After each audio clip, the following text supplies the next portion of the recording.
എല്ലാവർക്കും നമസ്കാരം. ഇന്ന് ഏപ്രിൽ 10 ലോക ഹോമിയോ ദിനാണ്. അപ്പം മറ്റത്തൂർ ഗ്രാമപഞ്ചായത്തിലെ കൊരേച്ചാല് 3-ാം വാർഡിൽ, എൻ്റെ സ്വന്തം വാർഡിൽ ഒരു ഹോമിയോ ആശുപത്രി ഉണ്ട്.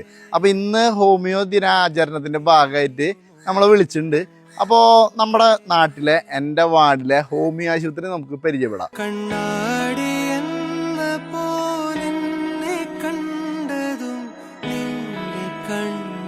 ഇനി ഈ ഹോമിയോ ആശുപത്രിയുടെ ഒരു പ്രത്യേകത എന്താണെന്ന് വെച്ചാൽ ഇവിടുത്തെ ഡോക്ടർ തന്നെയാണ്. വളരെ ചെറുപ്പമാണ്, എന്താ പറയുക, വളരെ ആക്റ്റീവാണ്. ആ ആശുപത്രിക്ക് നല്ലൊരു ഡെവലപ്മെൻറ്റ് വേണമെന്നും എല്ലാം വളരെ പോസിറ്റീവായിട്ട് ഹാൻഡിൽ ചെയ്യുന്ന ആളാണ്.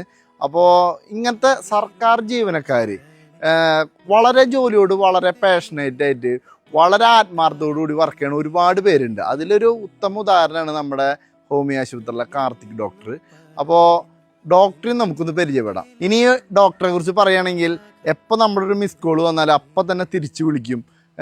എന്താ പറയുക, എല്ലാം വളരെ പോസിറ്റീവായിട്ട് ആശുപത്രി നന്നാവണം, അതുപോലെ തന്നെ രോഗികൾ വരണം എന്നൊക്കെ ഉള്ളൊരു ചിന്താഗതിയുള്ള ആൾ. പല സർക്കാർ ഓഫീസുകളിൽ പോകുമ്പോഴും ആർക്കു വേണ്ടി ജോലി ചെയ്യണ ഒരുപാട് ഉദ്യോഗസ്ഥരുണ്ട്. പക്ഷേ എന്താ പറയുക, നമ്മുടെ ഹോമിയോ ആശുപത്രിയിലെ ഡോക്ടർ വളരെ സ്മാർട്ടാണ്. അപ്പോൾ ഇന്ന് എല്ലാവിധ എന്താ പറയുക, എല്ലാവർക്കും ഹോമിയോ ദിനാശംസകൾ.